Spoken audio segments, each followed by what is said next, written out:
Meditation best practices. Meditation is like working out. When you work out, you put a lot of stress on your muscles. That's how they get bigger. That's how they get leaner. That's how they get stronger. The same applies to your mental muscles, because that's what meditation is. It's a mental workout. Physical muscles get soft if you don't challenge them or you don't put pressure on them. With meditation, you're going to challenge and put pressure on your mental muscles. Believe me, it is quite a workout to let a mental image just pass over your head like a cloud without judging it. For example, there was an episode of your childhood that used to burn you through your core because it was really humiliating. It was disgusting. Whatever it was, it takes effort to do that. But that's how you challenge your mental muscles. And the more pressure you put on it, the stronger it gets. Practice daily. The good news here is that you don't have to spend all day meditating. In fact, if you're doing that, you're overdoing it. That's probably going to do more harm than good. Instead, focus on spending no more than 15 minutes a day. With meditation, a little bit of consistency goes a long way. So focus on your meditative practice for no more than 15 minutes every day. 15 minutes is plenty. Associate your meditative state with certain stimuli. This is for advanced students. Usually, by this point, it will probably take months, if not years. But most people, if they're consistent, will reach this point. When you perceive any new stimuli, allow yourself to focus on your meditative state. You're basically linking the meditative state of peace, calm, inner serenity, and harmony with stimuli that normally upsets you. For example, if you work with an ex, it can be quite uncomfortable, awkward, and frustrating. This person broke your heart, this person cheated on you, or you're embarrassed because it didn't work out. Whatever the case may be, it's going to be very hard to handle that stimuli. After you've meditated and you've gained some emotional distance, allow yourself to look for that stimuli and link it with a meditative state. In other words, you are replacing the stress, discomfort, and embarrassment that you normally feel when you perceive that stimuli. Maybe it involves seeing the face of your ex or hearing his or her voice, whatever the case may be. Now, you're replacing it with a meditative state. The meditative state, of course, involves a sense of calm, being in control, clarity, peace, healing, restoration. So instead of that person's voice or image just stressing you out, upsetting you, now it calms you down. You say to yourself, I'm okay. There's nothing to get hung up about. I can deal with this situation, this person, these memories at a certain level, and I'll be okay. Sure, in the beginning this is going to be difficult because of your mental habits. When you were just starting out, the urge to go back to your old reactive patterns with its rush of negative emotions seems to be all but irresistible. This is the hardest part, but you can overcome. Choose to override this natural tendency, and it will get easier and easier to respond to life stimuli based on your highest values instead of your feelings or whatever is convenient or easy. The more opportunities you seek to practice your newfound power over your emotions, the stronger your mind becomes. It also makes the link between certain positive stimuli and positive emotions or positive mental states. Of course, none of this happens all at once. It takes time. Still, every time you successfully choose to focus on being calm and successfully recall the mental calmness of your meditative state, the easier it gets. The secret is practice. Interestingly enough, to get the practice you need, you actually have to seek out situations or stimuli that normally stress you out.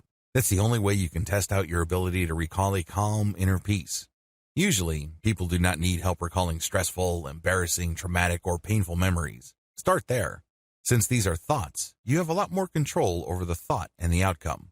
Compare the above to testing out your meditative recall skills on actual people. People can be quite random. You might have a very sticky situation on your hands, and unlike memories, there's no rewind button if you end up saying or doing something that harms your relationship or takes it to a much lower level. Regardless of how you do it, give yourself the opportunity to consistently test out your ability to recall that state of mental calm, serenity, and peace. In that special space you have built for yourself within your mind, there's no need to prove anything. You don't have to be somebody else. There are no painful memories. There is no worrying future. Instead, you just have calm in the here and now. Understand that you always have this available. Get some hope from this fact. Call this link at will. Once you have trained yourself to remember that meditative state when situations present themselves, the next step is to call it at will, meaning you yourself will trigger that meditative state. You no longer need stimuli. That's when you have reached a higher level of practical meditation, because that sense of calm, release, and objective distance that you feel with your emotions pretty much persists on a 24/7 basis. You only need to choose to call that meditative state to being, and it happens. You now know it like the back of your hand. Conclusion. All the things that I've taught you here are the product of several years of meditation and mindfulness practice. There are lots of pitfalls. There are lots of dead ends. There are lots of false leads and false positives. I've weeded all those out, and I've presented to you meditative practices that work. However, these materials will not work for you until and unless you commit to doing them. It's really important that you go through this training in order. Don't skip. Don't jump ahead. Focus on it one step at a time. This way, you will be able to fully benefit from the techniques that I have described in this training. It is also important that you focus on consistency. A lot of people think that meditation is just another activity that they engage in because they're looking for a result. They are looking for some sort of solution. While that may ultimately be the truth, please understand that you must look at meditation and mindfulness as ends in and of themselves. In other words, they're not just means to an end. They don't just enable you to go where you really want to go. Instead, they must be your destination. They must find some sort of value in doing them. That value must be in the act itself. If you're able to do this, then it becomes part of you. It becomes part of your personality in addition to your daily routine. You will then be able to put yourself in a position where you will level up your ability to focus, stay in the present moment, achieve emotional distance and emotional clarity. Ultimately, it's all a choice. You have to exercise that choice. You have to be responsible for yourself, your thoughts, and your actions. Do it today. One of the most common problems I've noticed people experience with meditation is the fact that they feel that they would be able to do it only when things are right. They feel that they have to feel a certain way. They think that certain conditions have to be present in their life for them to do this. What you're doing is you're just giving yourself excuses to not start. I'm telling you, if you don't even get yourself to start, you are failing. You're not dealing with your stress. You're not getting your life back. You're not setting things in order as far as your mental peace and tranquility are concerned. You're achieving nothing. You might be thinking that you're researching book after book about meditation, but what you're really doing is just giving yourself an excuse to not start. You have to understand that when it comes to any kind of profound personal change, our number one enemy is ourselves. The paradox of self-sabotage. I know it sounds kind of weird. You know how frustrated you are. You know that you feel that something is missing in your life. You know that you're not fully content. You understand that meditation can help you achieve some sort of balance. You understand that meditation can lead to a greater sense of inner peace. Why in the world would you want to get in the way of that? Why in the world would you want to sabotage that? Well, it's actually quite simple. We're all creatures of habit. We get accustomed to things. We grow attached to things. Once you do things a certain way and you think about things a certain way, you feel that you're stuck in that pattern. You feel that you're not capable of going outside of that pattern. I know it sounds weird, but you know that you're not really all that happy. But ultimately, at some level or another, most people would rather deal with the devil they know rather than roll the dice and take chances with something better. They know they're not happy. They know that things could be so much better, but they're afraid of trying something new. These are the issues that you have to confront with. They will crop up sooner rather than later. I share them with you and I shine a light on them at this point in the training so you can spot them a mile away. Understand that when you start bargaining with yourself about why you should not meditate at the appointed time, you're basically giving in to this. This is all too predictable. This is to be expected. Now that you know that you're going to be playing all sorts of games with yourself, stick to your resolve. Stick to the game plan. Understand that there's a lot at stake. You're trying to get your life back. You're trying to gain control of your emotional and mental processes. You can be so much more productive, and you can be so much more effective if you overcome your old patterns. Unfortunately, if you allow yourself to make all sorts of excuses and justifications to go back to your old way of thinking, you give up a tremendous future for convenience. You've grown to love your chains. One of my favorite philosophers in college was the French Enlightenment thinker Jean-Jacques Rousseau. Rousseau said, "Man was born free, but everywhere he is in chains." This quote, of course, is all about political philosophy, but Rousseau was absolutely right on a personal level. We are born free. We are born with a tremendous amount of possibility. We are born with a tremendous amount of personal power.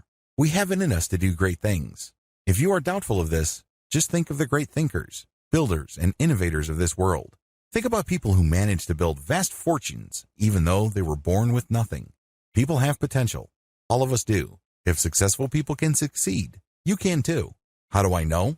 Well, each choice you make is an exercise of power. You have all this unlimited potential in you, and it all flows from the fact that you have a choice. Your choice gives you power of the things you think about, talk about, and the things that you think you are capable of doing.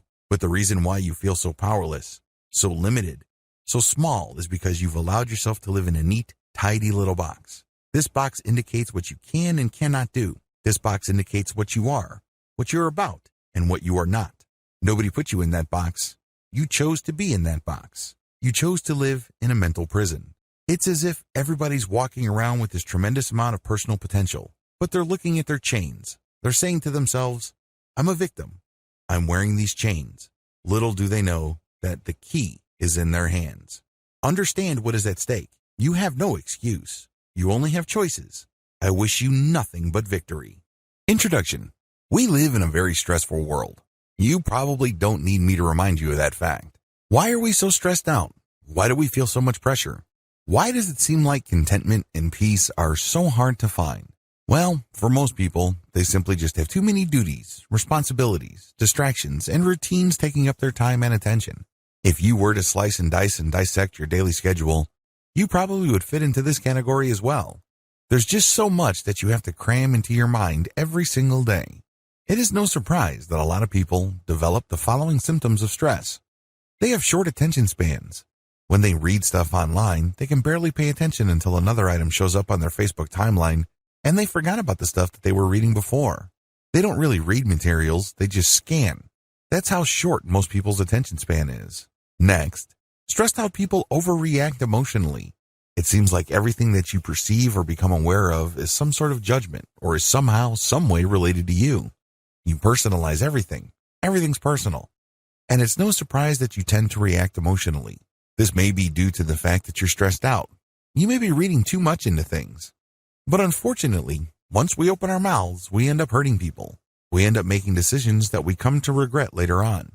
Another symptom of too much stress is simply a lack of patience. You don't feel like you want to stick around for anything. This is a very serious problem because it can lead to road rage if you're stuck in traffic. This can lead to violent disagreements with friends and family members. You might hurt your relationships because you simply have grown impatient in dealing with people. People are people. It often takes time for people to get their act together. Finally, you get this generalized sense of anxiety and frustration. You can't quite put your finger on it, but you feel that something is missing in your life. You feel that something is just not right. Not surprisingly, it's very hard for you to find peace and contentment. It seems that at any given second, something wrong might happen. It may lead to you losing money, or it may lead to you suffering from some sort of illness. Whatever the case may be, something's off. Something's not right. Rarely do you feel that if your world is perfect. It is no surprise that, given these symptoms, the Western world suffers from several systemic dysfunctions. In the Western world, there are high divorce rates. Too many people quickly conclude that their marriage is simply not worth saving. So this blows up the divorce rate. People are just not that patient with their relationships. Another symptom involves the high levels of drug use.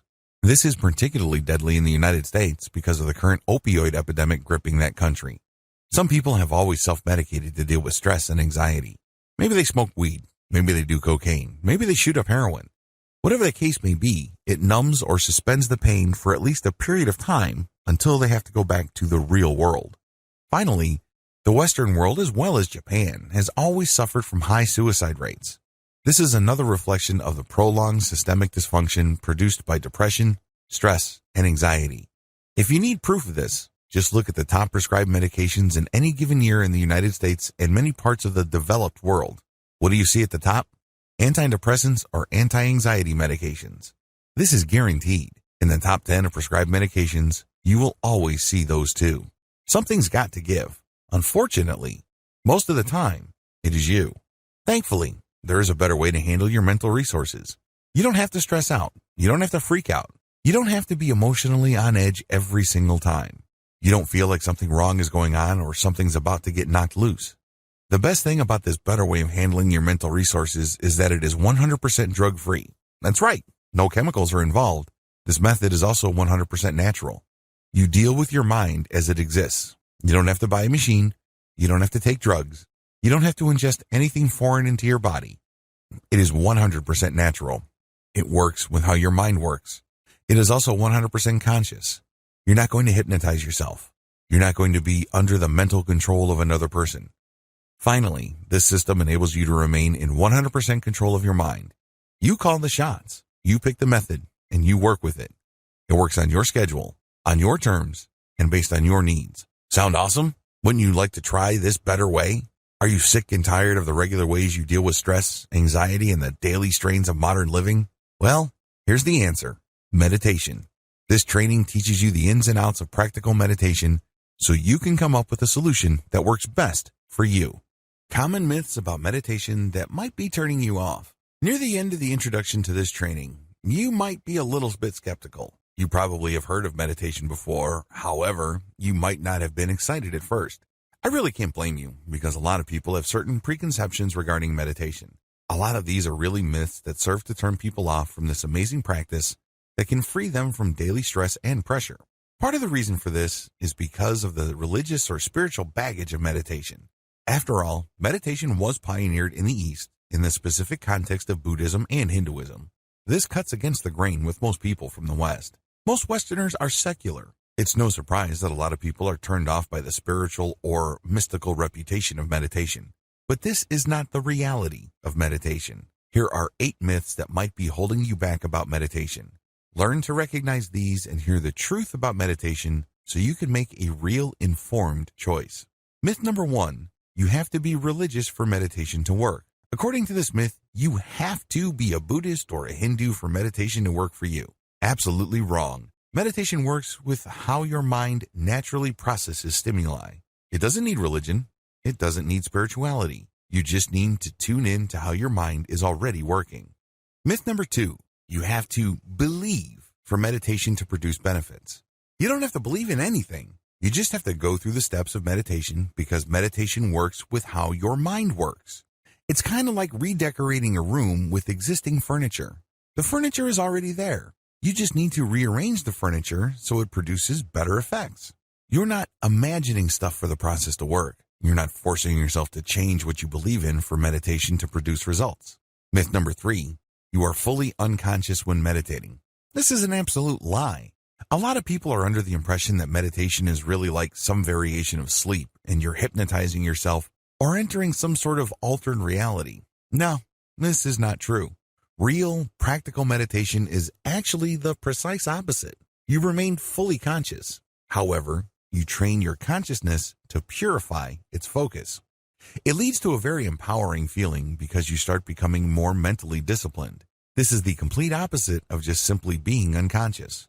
Myth number 4, you will fall under the influence of others easily when meditating. When you meditate, you are calling the shots because your focus is super filtered. It is super fine. Only you can do this. Nobody outside of you can guide you to achieve this level of clarity and focus. You have to do this yourself. Accordingly, you won't fall under the influence of others when meditating unless, of course, you want to. You always have that choice. But practically speaking, you are calling the shots. Myth number 5, meditation is another form of hypnosis. Hypnosis works when somebody outside of you guides you to achieve an altered state of reality. They basically change how you look at things. Maybe a hypnotist will make you change your mind about smoking or some form of addictive behavior. Meditation is very different from hypnosis because you're not gaining instructions. Instead, you are clearing away your mind to focus on how your mind works in a given moment.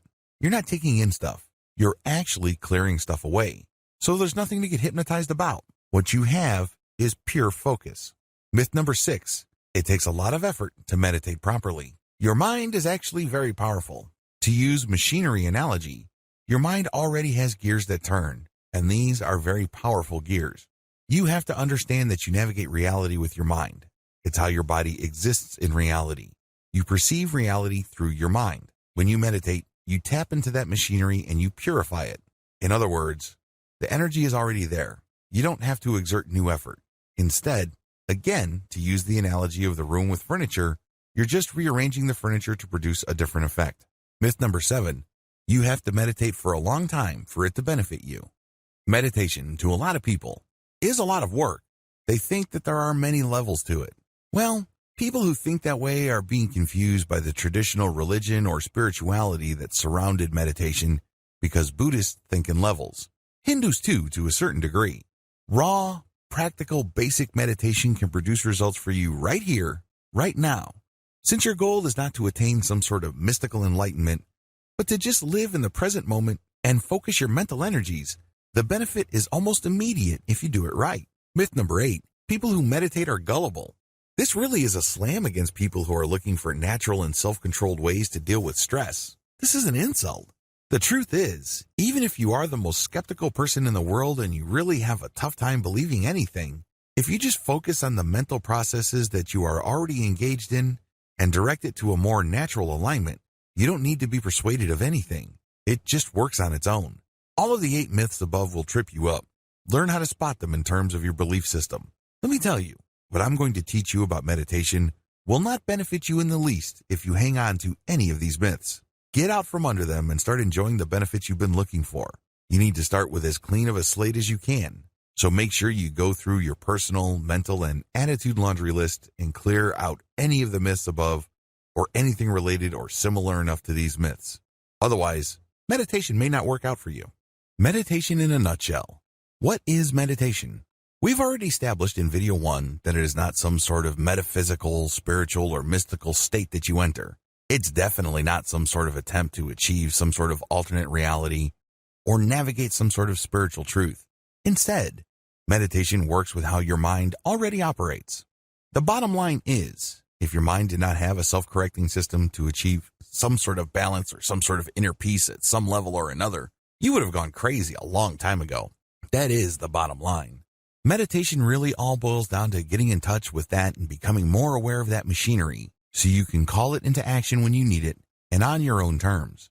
Your mind is a very powerful biochemical machine. It has all sorts of gears and processes and systems. Meditation just simply taps into this amazing interconnected network of internal systems that manage your personal reality to make the system work for you instead of against you. The cloud analogy. To get an understanding of how these systems work, I need you to imagine that you are looking at the world from 500,000 feet. At that distance, the world is a globe. You can see the clouds at the surface, and you can see some storms. And when you sink deeper, let's say to 200,000 feet, you can see the storms up close. You can see the lightning. You can see the movement of the air. You can even see the surface of the waters. You can see the heat of the deserts. There's a lot of commotion. There's a lot of stress. But when you sink another 200,000 feet, you can see everything up close and personal. There's a lot of turbulence. Then you sink another 500 feet into the ocean. It starts getting calmer. You can still see some patterns from the surface, or if you dig into the earth, you can see some mild disturbance. But when you get to the core of the earth, it's surprisingly stable. In fact, it's a molten core. It rarely moves. It's just liquid because of all the heat and pressure from the surface. But it is very stable in the center of the earth. Your mind is the same. When you drill down enough, things get calmer and calmer, despite how traumatic, turbulent, and stressful the surface areas of your mind become. When you get to the core, you can take a lot of comfort from the fact that it will always remain calm. It has to be this way because, as I said earlier, if humanity did not develop in such a way that our minds have some sort of self-correcting system that's always stable, we would have died as a species a long time ago. Meditation is all about getting to your core. Practical meditation is all about getting to that inner core. It's all about getting to that part of your mind that is always at peace. It has these mechanisms that ensure that you keep going back to this sense of peace. Believe it or not, really stressed out people who are going through a living hell as far as their emotions, their relationships, their career, their finances, and everything else in their life, actually have a calm inner core. Unfortunately, that's just buried in all the stuff that's taking up all their mental energy. But it's not going to go away. It's always there. You are programmed by biology to have a calm inner core. Otherwise, you would have gone crazy a long time ago. The bottom line is simple. Meditation is all about living in the moment. That is where we reconnect with our calm inner core. Here's the twist though. Meditation is an art, not a science. If meditation was a science, like some sort of equation that you just plug in variables into and you will get the same predictable result, then we wouldn't be here. But unfortunately, it is personal in nature because you have to go through the process of making choices to clear up your mind so you can lock in on the present moment. That's how you reconnect with your deep, abiding inner core of calm and serenity. Now, with that said, although meditation is an art and not a science, it's been scientifically studied thoroughly. In fact, there are at least 200 peer-reviewed, hardcore scientific studies of meditation. A lot of this was done in the 1970s. Meditation has a lot of scientific benefits. I will go into that in the next video. But don't think that what I'm going to be teaching you is some sort of an experimental or completely new method. No, its effects have been known for quite some time. In fact, in many parts of the world, it's been practiced for at least 1,000 years. The top 10 benefits of meditation. If you're going through this training, chances are you already want to try your hand at meditation. There's a high probability that you probably already know some, if not all, of the 10 major benefits of meditation. Just to be sure, if you're still in any way, shape, or form on the fence regarding this practical and all-natural way to relax, here are just the 10 major benefits of meditation. Please note that the actual list of meditation's benefits is quite long. These are just the most commonly reported benefits. Benefit number 1, it slows down your mind. Part of the reason why people are so stressed out is because they have 1,000 things on their mind. They're just so focused on so many things at the same time that they spread themselves too thin. They're not very patient. They don't have much focus, and it's very easy for them to drop the ball. It's very easy for them to spend day after day thinking that they really haven't done much with their time or the opportunities presented to them. By learning how to meditate on a practical basis, you slow down your mind. You're able to focus and appreciate one thing at a time. This is not a step back. In fact, this is a great way of reclaiming your ability to focus and control the many different areas of your life. Benefit number 2, it relaxes your mind. Focus is one thing, relaxation is another. Please understand that these are two totally different things. You can be focused on something that really stresses you out and take care of the problem. However, once the issue is done, you may still be tightly wound up. You may still be stressed. Meditation enables you to completely relax your mind. It is a great way of not only taking off stress, but also relaxing your mind. You get inner peace. You get serenity. Benefit number 3, it relaxes your body. There's a tight connection between your body and your mind. The less stressed your mind becomes, the more relaxed your body gets. These two are strongly tied to each other. By working on your mind, you go a long way in relaxing physically. Benefit number 4, you gain perspective. Part of the reason why people are so stressed is because they think that they're jumping from one emergency to another. They are literally caught in the end of the world every single crisis. It's as if they're putting out one fire after another. Well, it turns out that most, if not all, of the things that you're stressed about are nothing to stress out over. In the big scheme of things, they are really small potatoes. When you adopt a daily or consistent meditation practice, you get to see the big picture. Gaining perspective enables you to achieve some level of inner peace. Benefit number 5, you create distance between your emotions and your perception. One of the most common symptoms of stress is when everything seems to revolve around who you are, your personal value, and your goals in life. In other words, every small disappointment becomes a giant failure. When you don't agree with somebody else, instead of leaving it at a fairly shallow level, the disagreement becomes really personal. You really have a tough time letting go of your emotions. Well, when you learn how to meditate, you create distance between your emotions and perceptions. Just because you perceive certain things, it doesn't necessarily mean that you have to interpret things in a very emotionally negative way. The more you meditate, the calmer you feel. It doesn't have to be the end of the world. It doesn't have to be all about you. Life doesn't have to involve a tremendous amount of unnecessary drama. Benefit number 6, your focus increases in power. Where your focus goes, energy flows.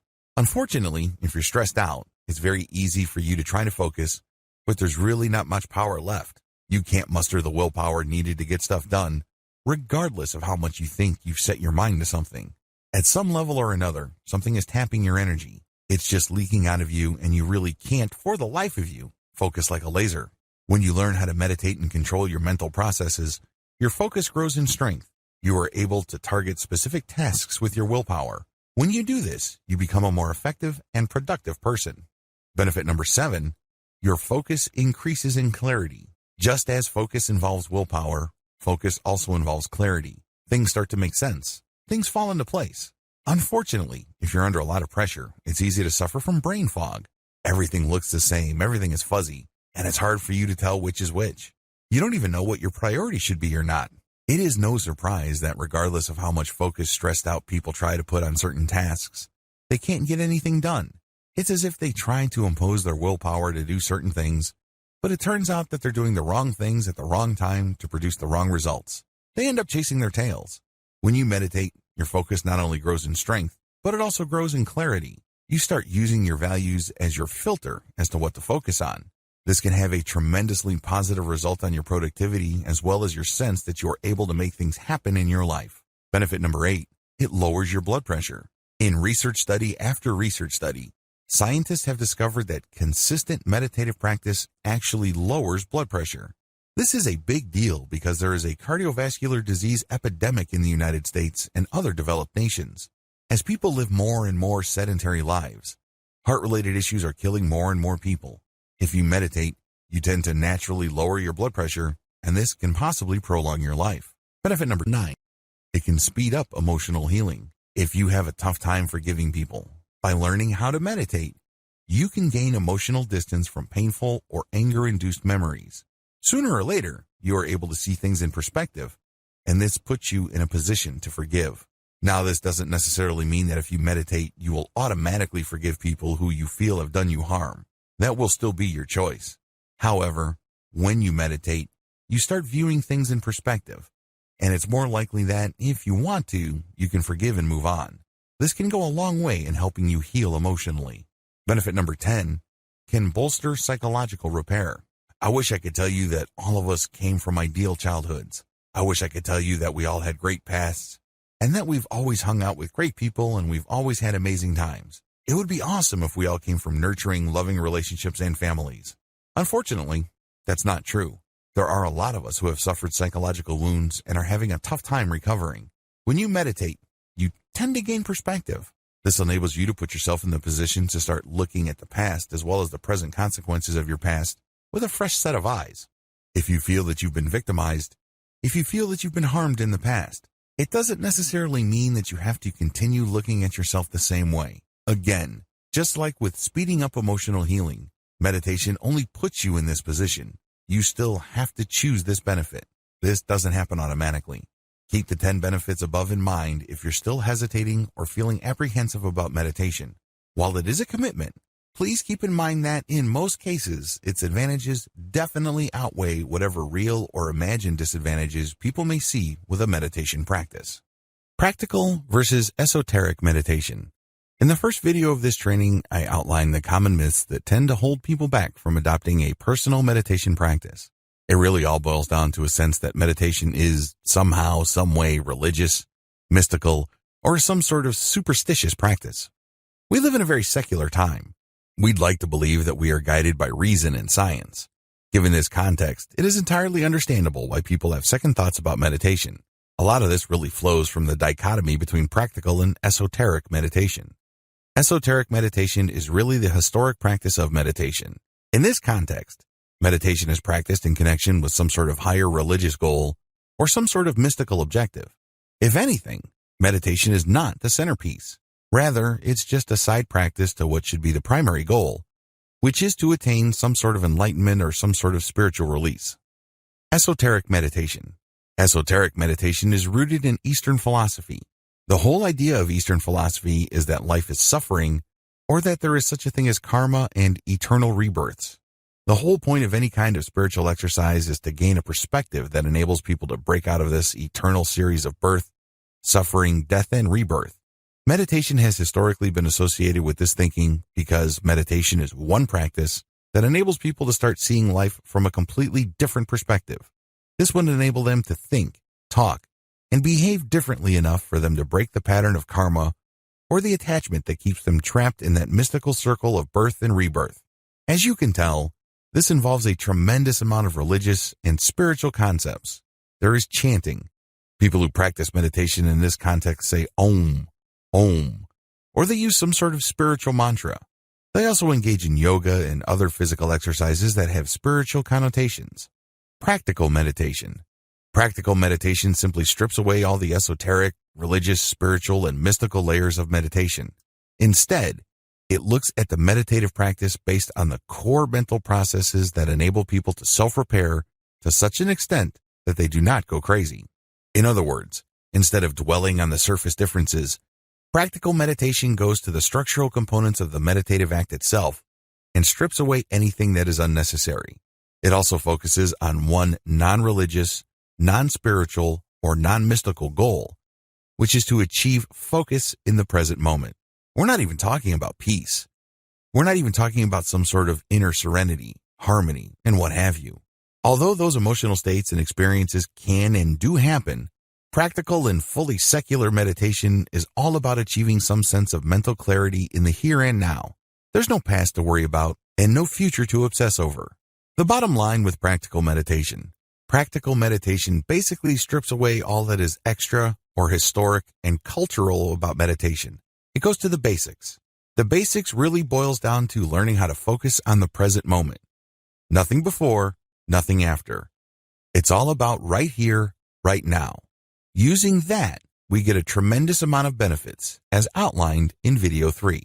The SEAL Quick Stress Relief. Starting with this video, I'm going to lay out the different purely secular methods of achieving a meditative state. Now, a lot of people might argue whether these methods are classical meditative techniques. But as I've mentioned in video 4, we really couldn't care less about whether it's traditional, classical, or what have you. Instead, our focus is to learn the basic practical, doable techniques that enable people to focus on the present moment. This is the key to relieving stress and removing unnecessary life pressures. The first method I'm going to teach you is the SEAL Quick Stress Relief Method. This method was pioneered for the U.S. Navy SEAL program. SEAL stands for Sea, Air, and Land Teams. These are highly trained, mission-critical military units run by the United States Navy. These are the seasoned military specialists that often see action first in any kind of armed conflict. In other words, you have to have your wits about you. Usually, they get sent in to clear out an area. They plant bombs. They do sabotage. They do all sorts of highly stressful military work. It follows that the U.S. Navy invested a tremendous amount of money to enable these military specialists to achieve instant or almost instant peace of mind right before they do a task. Also, if they're in the middle of a firefight or they are in the middle of a very sticky situation that can be fatal, they get the U.S. Navy invested in this training to help them calm down and remain focused on the task at hand. The SEAL method.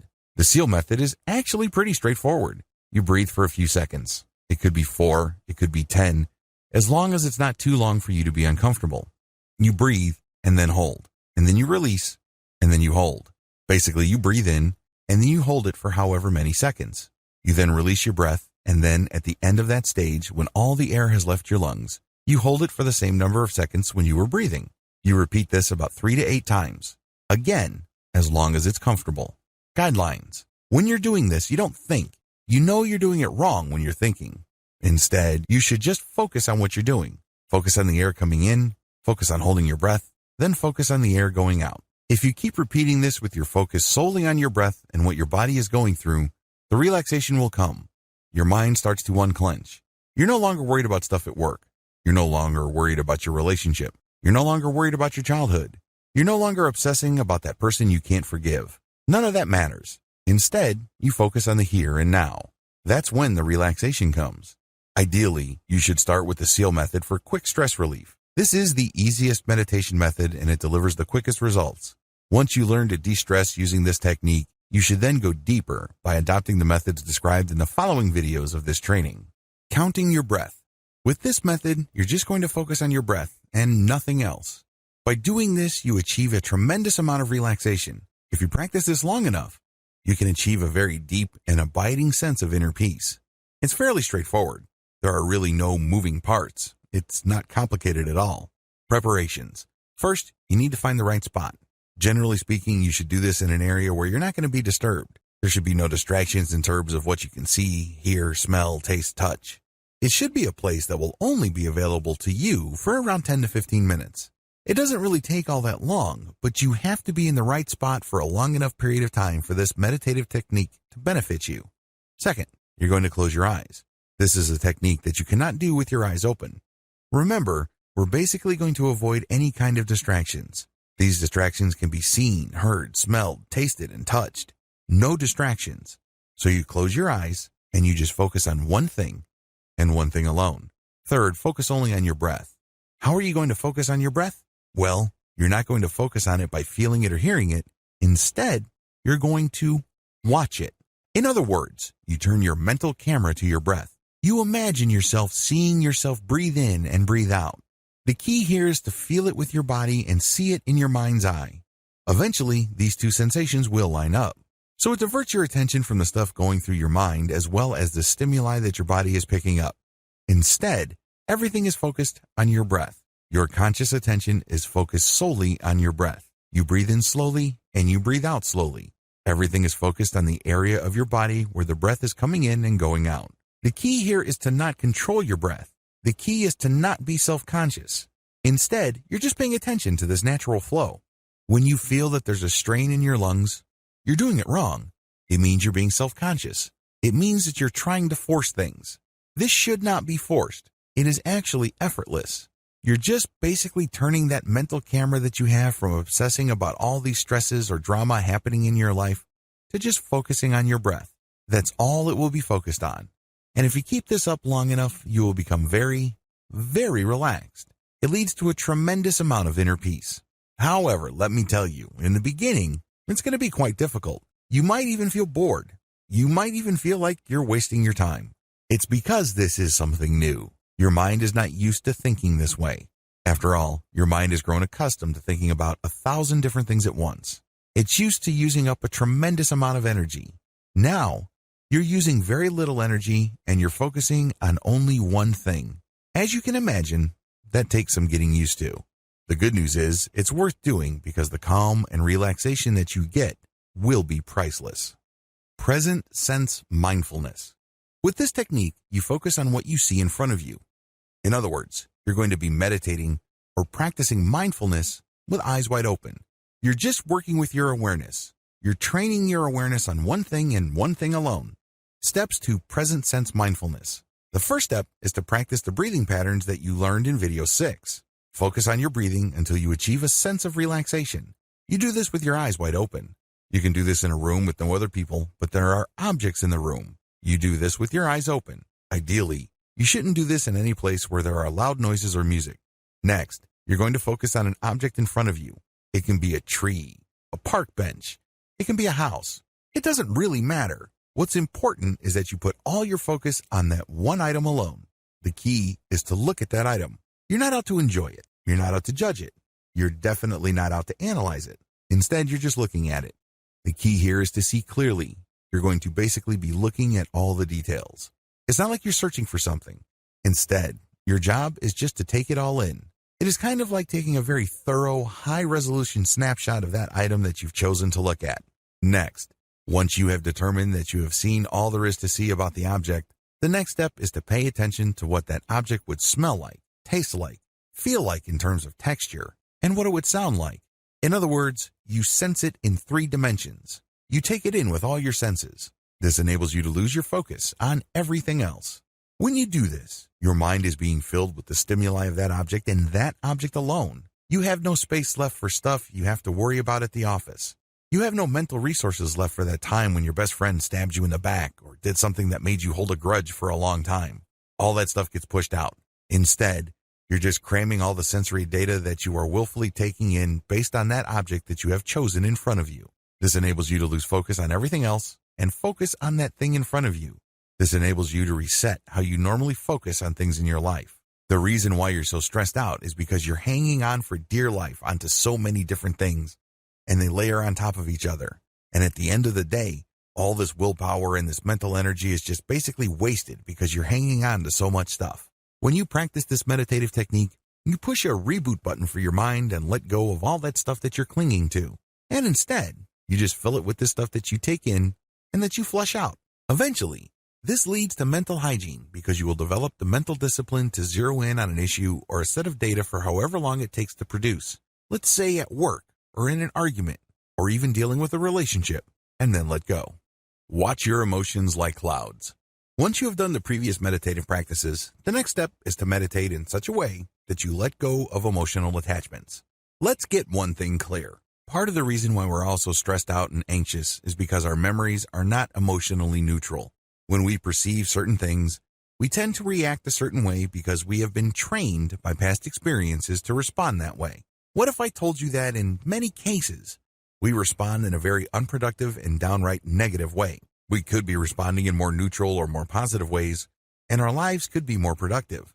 Instead of wasting a tremendous amount of emotional and mental resources feeling negative, angry, frustrated, guilty, upset, you name it, We can focus more on feeling appreciated as well as content. It's all a choice. But unfortunately, if we hang on to these past memories and we judge them in a predictably negative way, we lose sight of the fact that we can always choose our judgments. We feel that our negative analysis is just who we are. It's part of our identity. It's part of our personality. Well, it isn't. It's always a choice. With this technique, you gain some freedom from the emotional roller coaster ride that you feel just takes you to negative territory like clockwork. Here's how it works. Step number 1, count your breath. Go back to the earlier video where I taught you how to count your breath. Watch your breath. Count it. Focus on your breath. At a certain point, you will relax. You can use the SEAL method, or you can use the more intensive breath counting and watching method I discussed earlier. Whatever the case may be, keep doing it until you sense relaxation. Step number 2, close your eyes. Once you feel that you have reached a certain level of relaxation, close your eyes. Everything should go black. Allow yourself to relax even deeper. Allow yourself to slow your thoughts down. Just focus on the calmness of the darkness. There's nothing to prove here. You don't have to be somebody that you're not. You have nobody to impress. This is just you and your thoughts. It's just calm, pure darkness. No light, no color, nothing to get worked up about. Step number 3, focus on your thoughts. Once you have relaxed, pretend that you are in some sort of movie theater and you're sitting back and you're seeing scenes. These are your thoughts. When you assume that perspective, you would realize that you're thinking a lot. If you're a normal person, a lot of mental images flash through your mind. In fact, we go through so many mental images, oftentimes we're not aware of them all. So sit back and just see your thoughts play out. Step number 4, make sure not to judge or analyze your thoughts. Here's the thing that you will be doing differently. Most people have no problem seeing mental images flash through their mind. But the problem is, once that happens, they get all emotionally caught up. For example, you had an ex who cheated on you, stole from you, or otherwise did bad things to you. How do you think you would feel when you see something that reminds you of him or her? You probably don't feel all that good. Now with this technique, when the mental image or the picture or the likeness of your ex comes to your mind, your rule is that you let the image flash, but you will hold judgment. You're not going to analyze it. You're just going to acknowledge that this is the image of my ex, this is the image of my boss, this is a scene from my childhood, this is a scene where I was let go at work, this is a scene at jail. Whatever the case may be, you're seeing all these mental images, but you're not judging. You are acknowledging. It's very important that you know the distinction. You're not engaged in pretending to not see something. For example, if there was a fire in your childhood, you're not going to say, well, this was a happy moment in my childhood. No, this was a fire in my childhood. But this is going to be different from this is a very traumatizing childhood memory that basically destroyed my life because I lost both parents. Do you see the difference? There's no judgment here. You just say, this is a fire that happened when I was a child. It's stripped out of all emotional baggage. It's stripped out of all emotional trauma. Acknowledge and describe in a very objective, flat, and neutral way. This is not going to happen overnight. If you are carrying around a very heavy weight, maybe child sexual abuse, maybe you were unjustly punished. Whatever the case may be, you just need to focus on what you see. Do not judge. Do not analyze. Just acknowledge it and then move on to the next step. Step number 5, let your thoughts pass like clouds. One of my fondest childhood memories involves me and my cousins just going up to this little hill, and for what seemed like hours, we would just lay back on the grass and watch the clouds pass by. My cousin would say, that's a bicycle. I would say, no, that looks more like a dog. There was, of course, no right or wrong answer. Everyone's entitled to their opinion. Every person's guess was as good as all others. It was a lot of fun because we were exercising our imaginations. We were, after all, just watching clouds pass by. There were countless clouds before them, and there will be countless clouds after them. They are here one moment and gone the next. I want you to do the same with your thoughts, but let them pass like clouds. Just like clouds, your thoughts just pass through. Let them pass. Don't deny them. Don't pretend they are something else. Don't argue with them. Don't bargain with yourself. Just observe the thought clouds honestly. In other words, when the mental image flashes, acknowledge it. For example, this is a fire that happened when I was 3 years old. This is an image of my parents about to leave for the United States when I was 3 years old. Whatever image you have from the past, strip it of all emotional judgment or analysis. Make sure you empty the mental image of any emotional content that might trip you up or set you off into an emotional analysis. Compare this. This is the fire that happened when I was 3 years old. 2. This is that devastating fire that made my family homeless for 3 years. My father was very angry during that fire, and he has not stopped being angry since. We lost it all. I was only 3 years old. See the difference? The first case involved just describing the facts, nothing more, nothing less. The other case includes a lot of analysis and commentary. These lead to you getting thrown off track. Learn to spot the difference. Recognize the point when you stopped objectively describing and started emotionally reacting. It doesn't make it any less real, mind you, but you're just acknowledging it because we're not engaged in self-delusion here. We're not trying to trick ourselves or hypnotize ourselves into thinking that these events, which ultimately are very traumatic and hurtful, did not happen. Instead, you're just acknowledging. And then the next step is what makes it really powerful. When you acknowledge, you then let it pass like a cloud. Just like a cloud, it's going to zoom over your head. It's going to linger slowly, depending on how strong the wind is. But you just let it pass. Eventually, it will pass. Step number 6, enjoy the emotional distance. When you repeat this over several weeks, you start noticing emotional distance. Mental images, memories, or what have you, that used to throw you off track no longer do. Maybe there was a memory that used to make you cry like you were on autopilot. Now you don't do that. You just say, well, that happened to me when I was 4 years old and my housekeeper was in that memory. Then you let it pass. Well, that happened to be, and my boss said something and I was let go and I found another job. You let it pass. Well, that was my best friend and my ex-girlfriend. You let the memory pass. You do this over and over again, and the more successful you become at it, the greater the emotional distance. Eventually, all that stuff that used to drag you down and hold you back is left in the past. Congratulations.